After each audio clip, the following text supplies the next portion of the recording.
20 ఏళ్ళ బిడ్డను చేసినాకనే మా గుండెల మీద దన్ని వచ్చింది. మీ ఇంటికాడ ఉండి మీకు అది చేస్తుందని ఏం గ్యారంటీ మీకు? పత్రికలు తెచ్చి తనకిచ్చినాం. ఇయ్యంగానే కళ్ళతో చూసాను కానీ పట్టుకోలే. నేను అలా బావ తీసుకుని అటు ఇసురు కొట్టిండు. శృతి వాళ్ళ బావ తీసుకుని అటు ఇసురు కొట్టిండు పత్రికలు.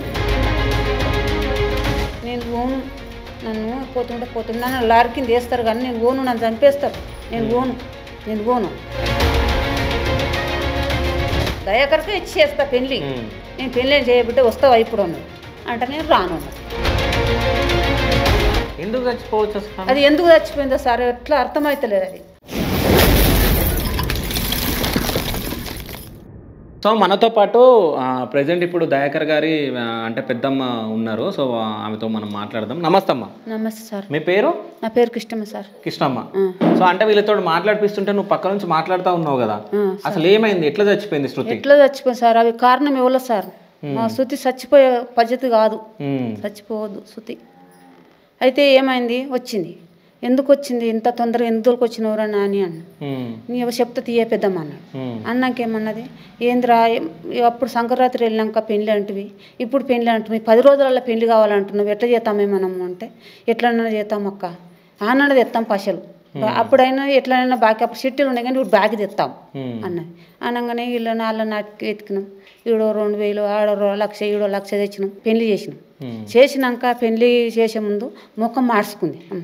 ముఖం మార్చుకున్నాక, ఎందుకు మార్చుకుంటున్నావు బిడ్డ, మీ నాయన అమ్మ నాయన వస్తారు, వాళ్ళే కాళ్ళు కడుగుతారు, నీ అమ్మ నాయన వస్తారు, కాళ్ళు కడుగుతారు బిడ్డ అనగానే నవ్వింది. శృతి నవ్వింది. నవ్వంగానే అయితే ఎప్పుడో వచ్చి నేను నవ్విచ్చేది, శృతిని నవ్విచ్చేది, ఇట్లా చూసి నవ్వేది. అనగానే ఆయన మళ్ళా ఇక లగ్గం పెట్టుకున్నాక పత్రికలు కొట్టిస్తానికి పోయినాక వాళ్ళ అమ్మ నాయన పేరు, వాళ్ళ ఇంటిని రాజుల పేరు పెట్టినాం. వాళ్ళకు కూడా పత్రికలు కొట్టించినాం. పత్రికలు కొట్టించే ముంగట, రమేష నీ పత్రికలు కొట్టిస్తున్నాం, నీ పేరే పెడుతున్నాం, నువ్వు రావాలా రమేష, నీకు పైసలు ఇస్తాం, నీకు ఏం లేకుండా కూడా నీ ఫోన్లో కొట్టమన్నా కొడతాం కానీ నువ్వు రావాలి లగ్గానికి. ఎంత శృతి వాళ్ళ నాన్నకు చెప్తున్నాం. చెప్తుంటే ఎట్లా రావాలి, మేము మీ బాంధవులు మా బాంధవులు, మీ చేతులు మూతులు అడగలే, మీ బాంధవులు వచ్చి మా ఇంటికి రాలే, మా బాంధవులు మీ ఇంటికి రాలే, నేను ఇంత తొందరగా నేను ఎట్లా రావాలి, పెళ్ళి అంటారు మీరు అని అన్నాడు. అన్నాక ఆయన ఎట్లా చేసినా సరే పెళ్లి చేస్తాం, ఇట్లా పిల్లకు ప్రెగ్నెంట్ అట, మీలో వద్దు మాయిలో వద్దు రండి అన్న అనగానే ఆయన ఎంబడి పెట్టుకుంటూ వచ్చిండు. కూర్చోగానే వచ్చి ఆయన మా పెద్ద మనుషులు వీడియో కాల్ చేసి అందరికి 10 మందిని ఒక్కతన గుడిచి, వాళ్ళు కూడా ఫోన్ చేసినా చేతులు మూతులు కడగంది ఎట్లా రావాలి అని మాటనే అన్నాడు ఆయన. సరే అని వచ్చినాక 4 పెట్టుకొని, మళ్ళీ పత్రికలు నిన్ను కాదని మేము పెళ్లి చేస్తలేము, నువ్వు వస్తలేవు కాబట్టి నీ ఖర్చు కూడా మేము భరింపుతాం. వాళ్ళు ప్రేమించుకున్నారు. నువ్వు ఒక్కసారి వాళ్ళ అల్లుడు ఆయన ఒక్కసారి వచ్చినప్పుడు చూసిండు, బైక్ అడిగిపోయిండు, జాగా చూసిండు, ఇంటికి వచ్చి కట్నం ఆపాటిస్తాను అనుకుంటున్నావు అన్నానన్న. నేనే అన్నా, కట్నం ఆపాటిస్తాను అనుకుంటున్నావు అంటే, మాదికు కట్నాలు లేవురా, మాదికు కట్నాలు లేవు, ఏం లేవు, మేము కాలి పిల్లనే ఎత్తిస్తాం, పతానం లెక్క చేసిస్తాం కానీ పెళ్లి కూడా చెయ్యం, మేము మా ఇంటికాడ పెళ్లి లగ్గం కూడా చెయ్యం అన్నాడు. అన్నాక సరే అంటే, మరి ఎంత పెడతావే బంగారం అన్న. 3 తులాల బంగారం పెడతా, పిల్లని ఎత్తిస్తారా అన్నాడు. అంటే ఆయన మనసుకు నేను చెప్పింది గొప్ప కాలం, నాకు కూడా పిల్లలు ఉన్నారు అనగానే, ఆయన బిడ్డ కనవచ్చు కానీ మాకు కూడా పిల్లలు ఉన్నారు అంటే, 3 తులాల బంగారం పెడతా, పిల్లని ఎత్తిస్తారా? సరే మరి ఎప్పుడు? సంక్రాంతి వెళ్ళినాక శివరాత్రి ముంగడ చేస్తాం చెల్లె పెళ్ళి అన్నాడు. సరే అప్పుడైతే పంతులు నువ్వు అరుచుకో, మేము అరుచుకుంటాం, పంతుల దగ్గర పోయినాం, అరుచుకున్నాం. ఇక వాళ్ళు అటు పోయినారు, మేము ఉన్నాక ఇక మళ్ళీ దసరాకు మళ్ళీ వచ్చింది అమ్మాయి, మళ్ళీ వచ్చింది దసరాకు. వచ్చినాక పిల్ల వస్తుంది పోతుంది, ఇల్వ పోతుంది, ఇట్లనే అవుదాం ఆడొద్దు, చచ్చిపోయి ఆమె ఉన్నది, మన నుండి మనం ఉన్నాం, ఈ పిల్ల వస్తుంది పోతుంది, ఇలా పోతుంది కులస్తుల ముంగట, ఏం కులం పిల్లను ఇట్లా వస్తుంది పోతుందని మన పాలల్లో అని అనుకుంటారు, కులమైన అనుకుంటారు. అంటే ఏమన్నా జరుగుతాయి ఇట్లా ముందే జాగ్రత్తలు ఉంచి పెట్టిన అనగానే ఆయన నేను అన్న నోటికి వెళ్ళినట్టుగా 10 నెల రోజుల వరకల్లా మళ్ళీ పర్మిషన్ రానే వచ్చింది. అయితే సంక్రాంతి వెళ్ళినాక పెళ్ళి తడుగున పెళ్లి అంటుంది, ఎందుకనరు అని వచ్చేవరకల్లా సరే పెళ్లి చేస్తాం ఇక అంటూనే ఉన్నాం. వాళ్ళ ఫోన్లు కొడుతూనే ఉండరు. ఇక లగ్గం పెట్టుకున్నాక 4 రోజులకు వచ్చిండు తండ్రి, 4 పెట్టుకుని వచ్చిండు కూర్చున్నాడు. వచ్చినాక నువ్వు ఇట్లా మేము ఇంత 20 ఏళ్ళ బిడ్డని చేసినాం, 20 ఏళ్ళ బిడ్డను చేసినాకనే మా గుండెల మీద అన్నీ వచ్చింది. మీ ఇంటికాడ ఉండి మీకు అది చేస్తుందని ఏం గ్యారంటీ మీకు అన్నాడు. మీరు వదిలేనుంటారు, నేను వదిలేసినట్టు మీరు కూడా వదిలేనుంటారు, రానియకపోనుంటారు అంటే, అయ్యో పిల్లలు ఆగంగారా అన్న, నువ్వు వదిలేసినావు కానీ మేము వదిలేయలేము, మా కుక్క కొడుకు మేము వదిలేయమనన్నా, మేము వదిలేయలేము, మేము తీసుకున్నాం, మేము బాగుపడబెడతామే పిల్లల అన్న అనగానే ఆయన ఇట్ట తలకాయ ఊపిపోయాడు. ఓకే, తలకాయ ఊపిపోయాడు. ఊపినాక ఆయన సరే అనుకున్నాం. పిల్ల మరి ఇప్పుడు పరిస్థితి ఏంది, పత్రికలు తెచ్చి తనకిచ్చినాం, రమేష్కి ఇచ్చినాం. ఇయ్యంగానే కళ్ళతో చూసాడు కానీ పట్టుకోక ఏం చేసిండు, అలా బావకి తీసుకొని అటు ఇసుకొచ్చిండు. బావ అలా బావ తీసుకొని అటు ఇసుకొచ్చిండు. శృతి వాళ్ళ బావ తీసుకొని అటు ఇసుకొచ్చిండు పత్రికలు. ఇసురు కొట్టంగానే ఇంకొక ఆయన కూడా ఉన్నాడు, తీసుకొని అటు ఇసుకొచ్చాడు. తిట్టిపోయారు, దాన్ని తిట్టినా కానీ అందులోనే కూర్చుంది.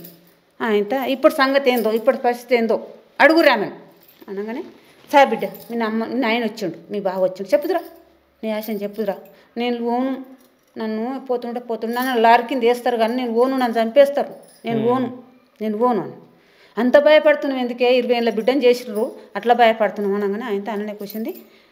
ఇప్పుడు సంగతి అంటే, వస్తావా బిడ్డ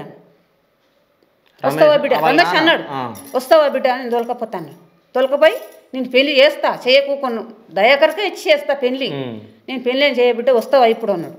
అంటే నేను రాను అన్నాడు. అనగానే లేచిపోతాను అంతే, ఇక ఏం అడగలే ఏమనలే, లేచిపోయారు. లేచిపోయినాక ఇక ఆయనతో మేము పెళ్లి చేసినాం. వీళ్ళు ఎవరో జుట్టోళ్ళు అట, నేను అంతా పరీక్ష పట్టలే, 3 వచ్చిండ్రు పెళ్ళికి. 3 వచ్చినాక ఈ తాడు ఇక పెళ్ళి వచ్చినాక అప్పుడు అంతకు మంచిగానే ఉంది, పోరగాలతో మాతోటి మంచిగా నవ్వుకుంటూ తెలుకుంటారు. వాళ్ళు 3 వచ్చే వరకల్లా ముఖం మంచిగా నాలుకేసిన ముఖం మీదికి లాగట్లే, మొత్తం ముఖం దించేసినట్టు అయిపోయింది దానికి. ఎవరు చుట్టోళ్ళు ఎవరు? వాళ్ళు వచ్చినాక దాని ముఖం అంతా కడపోయింది, కడపోయింది. ఇక చెప్తూనే ఉన్నారట, కాక ఇట్లా పోరిది ఇట్లా ముఖం కడపోయింది, ఏటో వాళ్ళు వచ్చినాక ఏటో ముఖం అంతా ఇటో కళ్ళు గుడ్ల నీళ్ళు గుక్కుతుంది అంటే, వాళ్ళ ఒళ్ళు లేరు కదా, తాడుగట్టము వాళ్ళ ఒళ్ళు లేరు కదా. ఎవరికైనా ఆడపిల్ల, ప్రతి ఒక్కరికి ఆడపిల్ల దుఃఖం వస్తుంది, అంతేనా, దుఃఖం వస్తుందని మేము అనుకున్నాం. ఆయనతో వచ్చినాక లగ్నం చేసుకున్నాం. అప్పటిదాకా ఎవరు చెప్పలేదు, చుట్టాలకు కూడా ఫోన్ చేసి నేను పెళ్లి చేసుకుంటున్నాను ఎవరు చెప్పలే ఎవరికి చెప్పలే. ఆ పెళ్ళి అయినాకనే ఈ ఫోటోలు పెట్టుకురు కదా, ఇక అప్పటి నుంచి ఏం టార్చర్ చేసిరో ఆ ఫోన్లలో ముచ్చట, అంతేగాని ఇక మాకు తెలిసిన విషయం ఏది లేదు సారు. ఆ ఫోన్లల్లో వాళ్ళ దిక్కోళ్ళు ఏమి చేసిరో ఇక అది దేవునికే ఎరక, అది చూసుకుంటా ఏమేమి మనసు ఎదురుగొట్టుకుందో ఇక దానికే తెలుసు. కానీ మన దిక్కు అయితే చచ్చిపోయిన రోజు అసలు ఏమైంది? చచ్చిపోయిన రోజు సార్ ఇక గిట్లనే వచ్చినాక శృతి బుజ్జి మీ అమ్మని చూపిస్తావా, మీ అమ్మని రప్పి బిడ్డ చూస్తా, మీ అమ్మని నేను చూడొద్దా, చూడలేవా నువ్వు? చూడొద్దా? వాళ్ళ ఇంటికి పోయినప్పుడు చూడలే? మా ఇంటికి పోలే, వాళ్ళింటికి మా ఇంటికి వాళ్ళు వచ్చారు కానీ వాళ్ళ ఇంటికి మేము పోలే. శృతి మీ అమ్మని చూపియవా, నన్ను మీ డాడీని చూసినా కానీ మీ అమ్మని చూపియా, ఫోన్ చేయి బిడ్డ, ఒకసారి ఫోన్ చేయి, వస్తారు బిడ్డ వాళ్ళు, నువ్వు ఫోన్ చేయకి నువ్వు ముఖం ఏం చిన్న చేసుకోకు, వాళ్ళు ఫోన్ చేసినా మాట్లాడుకున్నా వస్తారు మన ఇంటికి, మేము రప్పిస్తాం, కాకుండా మనం పోదాం ఎంత దూరం రా మా అంటే పోదాం మనం అనగానే ఇట్లా చూస్తూ కానీ నవ్వకపోవు, ఇట్లా అనగానే నవ్వు, మళ్ళీ ఒకనాడు నవ్వు అంటే ఆయనగా ఇట్లనే పాలెమ్మ చచ్చిపోయినాక సాగు చేసి వచ్చినాడు, మంచిగానే ఉంది. ఆయన దినాలు ఈ పొద్దురు రోజు దినాలు అయితే నాకంటే ఫస్ట్ మా యారాలు వెళ్ళింది, నాకంటే ఫస్ట్ యారాలు వెళ్ళినాక అంటే మా ఇక పాలు తెచ్చుకురాట, మా ఇల్లు కట్టుండే ఇల్లుండే గడికి వస్తాం సార్ రాము కదా, ఏమైనా పంచాయతీలో కొట్లాడలు జరుగుతుంటే మనం వచ్చి చూస్తాం కానీ మనం ఇక మన అది మంచిగా అయిపోయినప్పుడు మనం ఎందుకు వస్తాం. అంతగా వచ్చినాక ఫోన్లు మాకు చేయరాదు, మాకు చదువుకోలే కదా, అమ్మి చెవులు ఆ ఫోన్లు మాకు చేయరాదు. అయితే పోరడు చేసిండు, ఈమెను పని పోతుంది పిల్ల, మా మనమరాలిన బిడ్డ పిల్ల. అయితే పని పోయేది ఏం చేసింది, 2 రోజులు జ్వరం వచ్చిందని పని పోక అత్తమ్మ ఉంటుంది బిడ్డ అంటే వీళ్ళిద్దరు కలిసి బంగిలెక్కి ఎగిరేది, ఇంత దర్వాలు పెట్టుకుని ఎగిరేది, వీళ్ళిద్దరు మంచిగా ఉండేది. ఏమన్నా తెస్తే మా కొడుకు వీళ్ళు ఏమన్నా పోయి తెచ్చినాక ఇద్దరు ఆమె తినకపోవు, ఆమెను పిలుచుకొని ఈమె తిను, శుద్ధి తిను, మీది లేకుంటే మీదనన్న తిందురు. అయితే ఆయనతో ఉంటుంది బిడ్డ అంటే సరే పోన్నది. వీడికి వచ్చినాక అత్తమ్మ నువ్వు తానం చేయవా అన్నదట, చేస్తారా లాగులో పోయినాక నాకు ఫోన్ చేస్తామన్నారు, చేస్తా అన్నదట. అన్నం తిన్నావా అంటే తినలేదురా అన్నదట.